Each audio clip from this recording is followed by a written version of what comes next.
आणि आता नाशिकमधून एक बातमी हाती येते।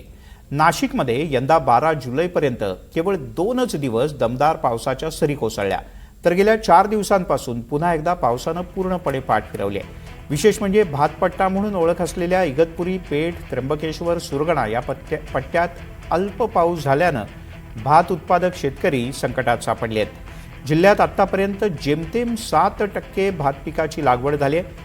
येत्या 3-4 दिवसात पावसाचा अंदाज हवामान विभागानं वर्तवला असल्यानं भातासाठी चांगली परिस्थिती निर्माण होईल अशी शक्यता आहे। इतर पिकाचा विचार केला तर 1 जूनपासून 12 जुलैपर्यंत 50%च्या आसपास पेरण्या झाल्या आहेत, पण अद्यापही 50% पेरण्या बाकी आहेत। पुढच्या 2 दिवस पावसानं जर का पाठ फिरवली तर या भागातल्या भात पिकाच्या उत्पादनात घट होऊ शकते।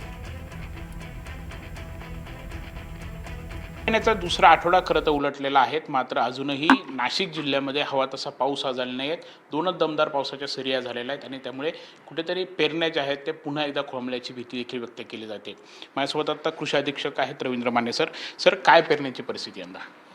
आपल्या सर्वांना माहीत आहे की मागच्या आठवड्यामध्ये नाशिक जिल्ह्यामध्ये तसा समाधानकारक पाऊस झाला, परंतु आपल्याकडे अगदी इगतपुरीपासून मालेगावपर्यंत जर बघितलं तर पूर्ण तालुक्यांचा पॅटर्न वेगळा आहे।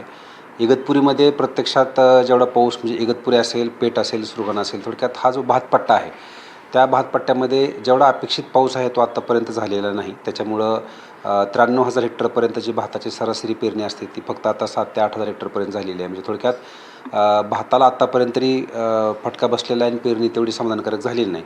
बाकीच्या पिकांच्या बाबतीत मात्र आजपर्यंत म्हणजे 1 जूनपासून आत्ता 12 जुलै आहे, 12 जुलैपर्यंत आपल्याकडे 73% म्हणजे 223 mm पाऊस झालेला आहे। म्हणजे बाकीच्या पिकांच्या पेरणीसाठी जिल्ह्यामध्ये एकदम समाधानकारक वातावरण आहे। पेरण्या जोमाने चालू आहेत। आत्तापर्यंत जिल्ह्यामध्ये एकूण 6,40,000 हेक्टरचे सरासरी क्षेत्र आहे, त्याच्या अगेन्स्ट 3,10,000 हेक्टरपर्यंत म्हणजे जवळजवळ 50%च्या आसपास आपली जिल्ह्यातील पेरणी झालेली आहे।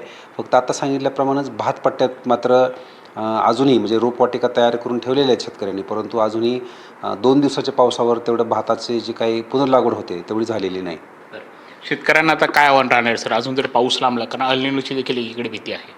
नाही, IMDचा जो हवामान अंदाज आहे आत्ताचा, तर या पुढच्या 3-4 दिवसामध्ये परत पावसाला सुरुवात होईल असं अपेक्षित आहे। त्यामुळे आपण पॉझिटिव्ह विचार करू की पुढच्या आठवड्यात जर पाऊस आला तर जो काही विद्यापीठाने आपत्कालीन पीक आराखडा तयार करून दिला होता त्याच्यामध्ये फक्त उडीद, मूग, भुईमूग ही 3 पिकं आपल्याला 15 जुलैच्या पुढे लावता येणार नाहीत असं पेरणी करता येणार असं सांगितलं होतं। देखील पाऊस जो आहे तो कोसळावा आणि पुन्हा एकदा शेतकऱ्यांना खरं तर समाधानकारक चित्र जे शेतकऱ्यांसाठी निर्माण हो, हीच सध्या अपेक्षा आपण व्यक्त करूयात। कॅमेरामॅन के परसो, प्रांजल कुलकर्णी, NDTV मराठी, नाशिक।